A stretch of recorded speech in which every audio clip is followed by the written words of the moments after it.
time, no. I would like to personally welcome you to Man Hour After Dark. Say that while I bring you the host, Mike, Buck, and Cone. You know who coming to the sports talk than what you about to hear right here. I second that. Go.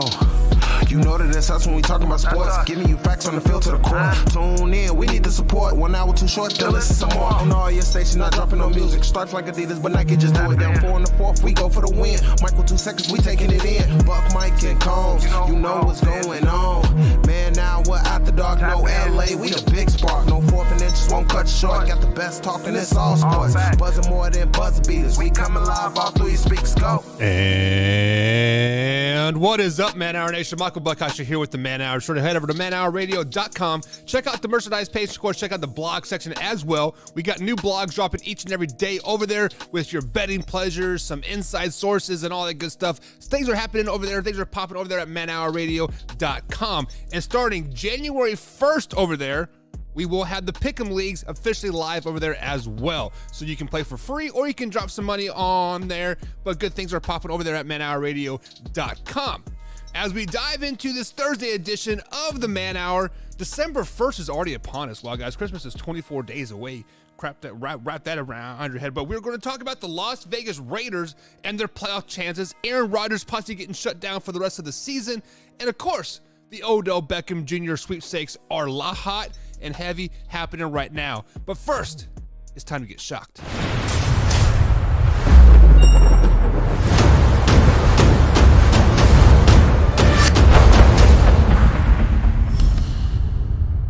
So guys, I don't know a lot about soccer. I'm not even going to front, and I really don't care because soccer doesn't really tickle my pickle all that much.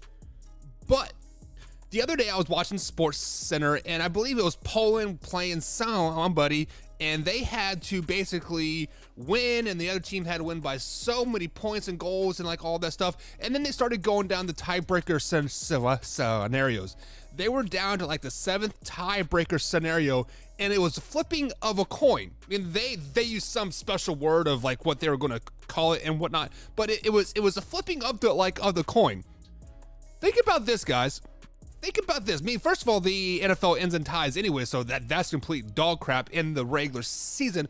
But what if it came down to the Dallas Cowboys and the Philadelphia Eagles, and they had every head-to-head tiebreaker, and they were tied still, and it came down to a flipping of the coin?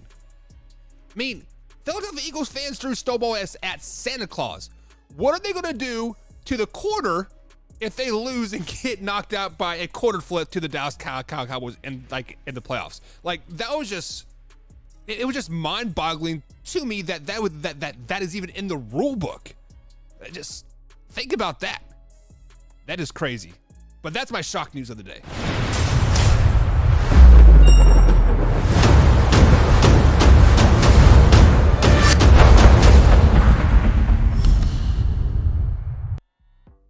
Alrighty, guys, so welcome to this Thursday edition here on the Man Hour. It is If or Then Thursday here. You guys know how it works. We drop an if statement, and then we follow with them with the then comments at the end. But I do gotta welcome the man, the myth, the legend himself, Mike LeBlanc. Mike, what is up, man? Tell the people who you are, what you're all about, and why you're wearing a Cowboys shirt.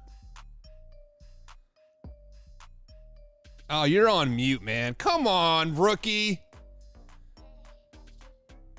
Jesus. Caught me with mute. Rookie, oh my rookie. God. What's up, man? What's up, Buck? What's going on, buddy? So yeah. I started the Man Hour with Buck and Mike way back when and kind of took a break, and a whole lot has happened. I've gotten married, bought a new house. What? Yeah, man, it's crazy. It's been a great year though, and I'm happy to be back. So for you OG members out there, I mean, me and Mike started this back in what, about 2.5 years ago now, in June or July. Yeah. And things were clicking, and then we sprinkled it like a little bit of Combs, and then Combs and myself kind of took over, and then now you are back. And I'm back, baby. And people don't know, but you have like 17 teams that you like. Like, you like the Cowboys, you like the Packers. I believe you're an Eagles fan. Here we go. So. I mean, listen, I understand you're wearing that nice Cowboys hoodie, man. That's a nice that's a nice hoodie. But who is your team? Like, if it comes down to it, if all your teams are playing head to head, who is your team? No, it's Cowboys all day long. Okay. Cowboys all day long. Just like mine is the Chiefs all day long. Dude, I really think the Cowboys have a chance this year. Do you? That's a special team. Yeah. Spoken like a true a Dallas Cowboys fan there. We always have a chance this year, but Combs has dodged me twice here, Mike, in the last 2 days about these crappy NFL rankings that he has out right now. And you and him were going back and forth on the old Facebook page, having some good times on there. And guys, let's just go over these power rankings real quick here. At number 10, he has the Chargers. What? The LA Chargers. What? Oh, okay. Then he has the Jets. What? Wow. Okay. Come on. And then he gets a little bit better. He has the Dolphins at 8, Titans at number 7, Bengals at 6, and then the Buffalo Bills. And then this is where it kind of gets underneath your skin a little bit. The Dallas Cowboys coming in at 4th, and the Minnesota Vikings at 3, Eagles at 2, and Chiefs out number 1. What are your thoughts on this power rankings, Mike? Number 1, where's the 49ers and where are the Giants? The Giants, I could see why the Giants are out there. I mean, they're kind of struggling. They've lost they're 1-3 in their last 4. I mean, I get it. Hey, but look, did we ever think the Giants were going to be here this season? No. But then the 49ers, how do you leave the 49ers off this list, but you put the Chargers on this list or the Jets the Jets on this list, but you leave the 49ers out of there? Yeah. I mean, I would go as if Justin Fields wasn't hurt, I'd put the Bears up there. You put the Bears in the Justin top 10? Fields has been, You put the Bears in the top 10? Yeah. With Justin Fields? Oh my God. Man. Grab this guy a beer because it's already getting early. Man, Bears in the top 10? Oh my God. Jesus. Yeah. I'd put him over Los Angeles. I'd take the Bears over Los Angeles any Sunday. I don't know about that one. I mean, there are a couple teams in here that definitely don't belong. The Chargers at 10, no.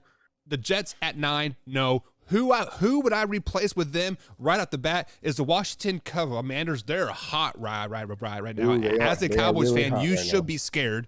And then A little bit. And then the San Francisco 49ers, definitely, maybe not 10, but I'll put them at number 7 or 6. I mean, the 49ers are looking pretty damn good, and we're going to see how good they are come Sunday night.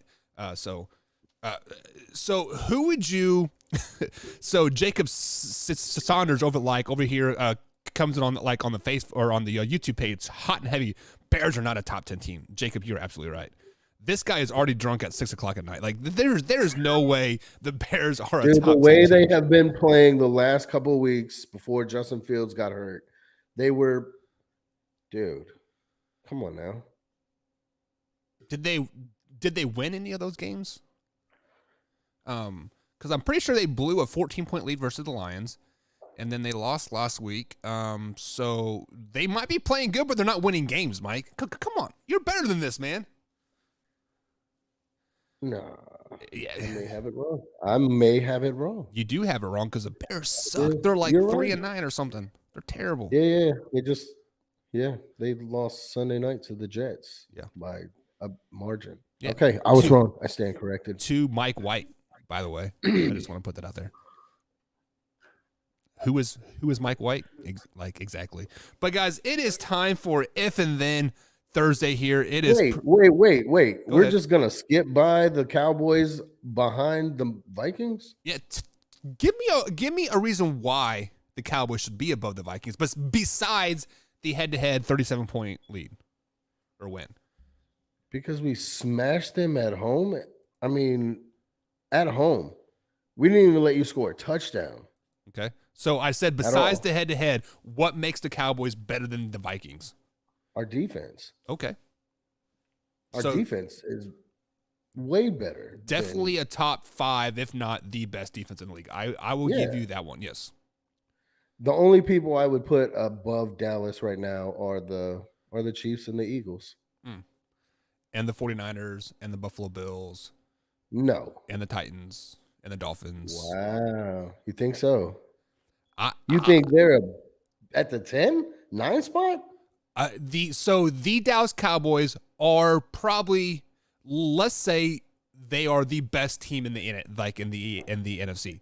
Let's just give them that, which I think they are a top 2 team in the NFC, probably right now behind the San Francisco 49ers. They're playing very, very good football right now. But the AFC is so top loaded, man. Like, well, sorry, I forgot to. Well, I forgot about the Eagles, right? Josh Allen's coming into some struggles, so let's. He is injured, and then they play tonight. So that'll give him a 10, 11-day rest to rest that elbow. So look out for him coming up.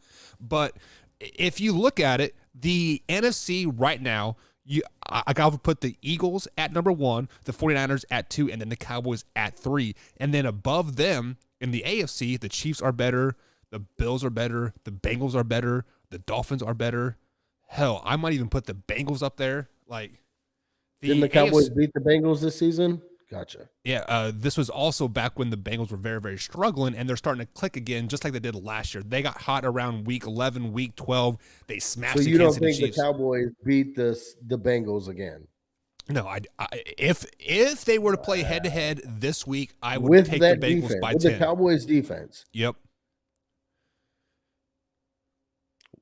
I think you are drunk, sir. I might be. You never know. There's no way. Nah. Cowboys are number 3. Period. So they're number 3 in your power ranking. So like you'd have the Chiefs, Eagles, and then the Cowboys. Yeah, those top 3 teams in the NFL right now. Okay. I mean, there's definitely a leg to stand on about that because their defense is really, really, really good, and they could possibly be adding Odell Beckham Jr. here later in a couple weeks or so. I mean, it is 1st of December. He is officially cleared. He's making his rounds. So, Mike, that's exactly where I want to start out tonight of this If and Then Thursday edition right here on manhourradio.com. So if you guys do not know, If and Then Thursdays is we drop a if statement, then we follow up with a then, and that's exactly what we are going to do. As you guys know, Odell Beckham Jr. is basically being sought out after by 3 teams now, and has been the New York Giants, the Dallas Cowboys, and the Buffalo Bills. All 3 teams that we have just talked about that are possibly some of the best teams in the NFL. So, Mike, I'm going to kick it to you first here. If Odell Beckham Jr. joins one of these 3 teams, then what? Ooh, I mean, do you want to go over all 3? Let's go over all 3. All right, so if he joins the Bills, like, I think that will put the Bills over that hump to beat the Chiefs in the AFC Championship because you got Diggs on the other side, who's been phenomenal all year. And that gives Josh Allen another target, and that running back has been, dude, that I think this completes that Buffalo offense. Okay. AFC Championship, I think they go to the Super Bowl. So you are saying if Odell Beckham Jr. joins the Buffalo Bills, they are going to the Super Bowl. If we see Odell be Odell that we all know can be. Is that the Odell that is overrated or the Odell that made 1 catch back in like 2009? Come on, man. Odell is productive. Stop it. He is productive as a number 3 receiver, yes. He won't be but no, Diggs is going to be your number 1 receiver. Right. I put Odell in the slot. He's older, right? So I'm not trying to have him run flies down the field. You know what I mean? I want you on insides and slants and shit like that, right? So the same thing that Odell Beckham Jr. tore his ACL on versus the Rams. I don't think doesn't want to run over the middle anymore. That could be why he's holding out too. Yeah. And visiting all these teams to see what they have in store for him. Right. But if we can get an Odell Beckham that is productive and goes to the Buffalo Bills, plays in the slot, that's a Super Bowl team, bro. I mean, I think they're a Super Bowl team like without Odell, but of course, what about the Cowboys? I think they have a chance, right? Like for sure. But this just makes that Buffalo offense so much more powerful. True. What about the Cowboys? If he goes to the Cowboys, and this is where I think why he will go to the Cowboys, because I do think they will have him as the number one receiver and put CD Lamb back in the slot where he was just phenomenal. Right on the outside as being the number one receiver, CD Lamb has shown a little bit what he could do, but it was not the production that he was getting last year, right? When he was in that slot with Amari Cooper on the outside. If he signs with the Cowboys and he's healthy, this definitely makes the Cowboys more of a Super Bowl contender. Yeah, and for people that don't know, Mike said pre-show, or it may have been on the show, that you thought the Dallas Cowboys were definitely the Super Bowl favorites in the NFC. So, I mean that definitely adds credibility to that, I guess. And it's not because I'm a Cowboys fan. I mean, right? Obviously, I am. But Buck, you know me. Years past when we did this show, Cowboys suck this year. Yeah, I was truthful. I really think, as a football fan, the Cowboys, this is a special team, especially with that defense. Yeah. And they're gelling on offense the way they are with that 1-2 punch with Zeke and Pollard makes it a really, really powerful offense. And they got a powerful defense to match. I think this is the best team in the NFC for sure. Yeah, I mean, they're like as once they figured out that they can rely on Tony Pollard and Zeke a lot more than what they are, they'll even need that much more better. Yeah, of course. Let's talk about the team that drafted Odell Beckham Jr. and that's the New York Giants. If he joins the New York Giants, then what? Then he's wasting a year of his career because the Giants aren't going to us. They're not Super Bowl contenders. Yeah, if he goes to the Giants, then he's just going for the money. Well, I mean, at this point of the career, he already has a Super Bowl ring. I mean, he already has that it factor, right? Like, look at my catch. Why not just chase the money? Yeah, but he already knows that there are people like already talking about him. He's washed up, right? Just like you said, he's only that catch against the Cowboys, that one-handed catch, right? So I think coming off of this knee injury too, not being able to play football all year, I think he has something to prove just because of the outside noise. Like Odell's washed up. He's not that great anymore. You know what I mean? Yeah. So I think good. My bad. From what I've read from inside his camp, like he wants to win a Super Bowl. Like he wants to go to a contender. Well, he wants a long-term deal. I mean, obviously, with anybody, you want to have that long-term deal in a Super Bowl contender here. But true. But Mike, let's look at some of these stats. Since Odell Beckham Jr. entered the league back in 2014 with the New York Football Giants, let's look at his catches percentages and yards per game. Okay, his rookie season, he caught 70% of the passes that were thrown his way, and he averaged 109 yards per game. Great stats, right? Jumping off the chart. Great production. Chart there. Let's look at the next year. 97 yards per game, 60% catch rate. 2016, 85 yards per game, 60% catch rate. 2017, still with the Giants here, 75 yards per game, 60% catch rate. Catch rate is kind of steady here, but let's focus on the yards per game here. 2018 goes down even lower, 64 yards per game. 2019, 45 yards per game. 2020, 45 yards, 38 yards, and that is where he ultimately ended his career, or not his career, but the season is with the Rams, and he was averaging 36 yards per game. So obviously the Odell Beckham Jr. effect is no longer there. Rookie season, hell, I even give him his first four years. Pretty good, right? 85, 86 yards per game average there. But obviously the first year, 110 yards jumping off the screen there. You know what had? Go ahead. His production has definitely gone down. Right. For sure. But during his rookie year, who was his quarterback? It was Eli Manning was his quarterback, but I'm not worried about the quarterback. I'm worried about him not being the number one receiver. His rookie year, he had Shoot, I just had the name on the top of my. Was it Plaxico Purse? Right. He was his number one. He was he was not the number one receiver on his team. So if he goes to say the Dallas Cowboys, you said it yourself. He would be the number one receiver, giving CeeDee Lamb a chance to go back into the slot. Obviously, Odell Beckham Jr. is a little bit more comfortable in the slot, being a number 2 because of what he has done in years past. Buffalo Bills, True. He would be a number 2, number 3, if not number 4 receiver on that team. The Giants, they literally don't have anybody, so he's wasting his time in New York 100%. So, agreed. If Odell Beckham Jr. joins the Dallas Cowboys, he will not be very productive at all.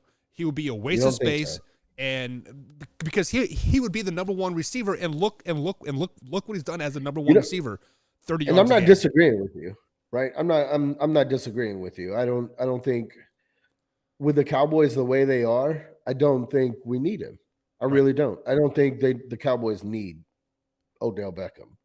Does it make them more of a powerful team? Possibly. If we get a healthy, productive Odell Beckham Jr., then yeah, it definitely adds to the Cowboys. But I don't think the Cowboys need him to make a run at a Lombardi trophy. I think it hurts them.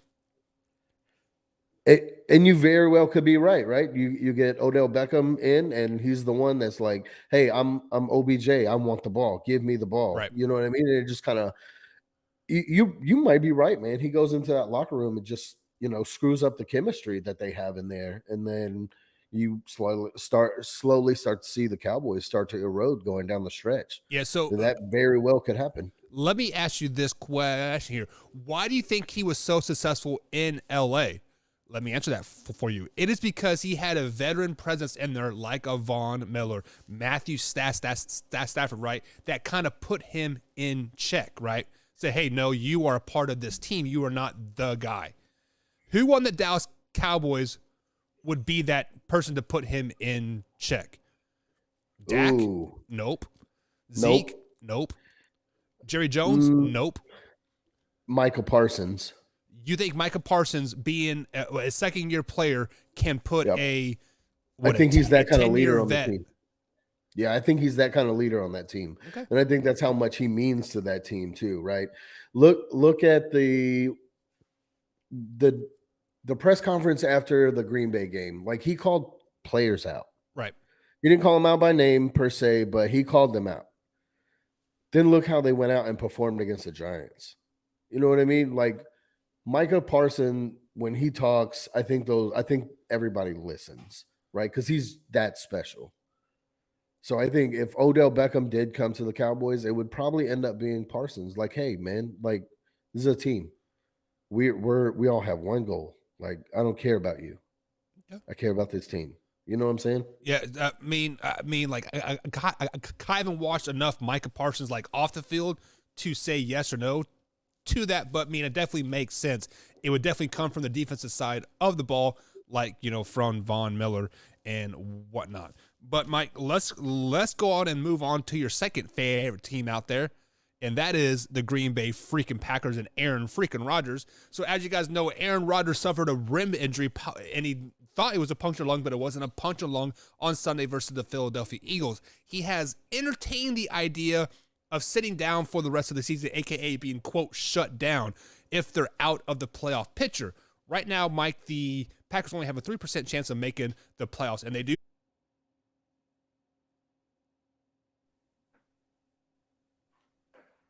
Are you there?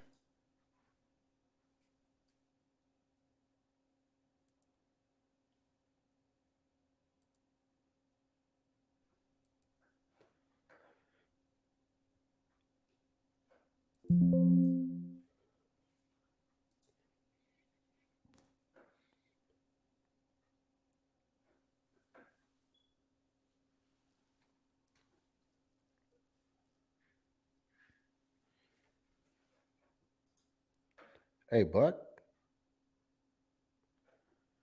I don't see you no more, man.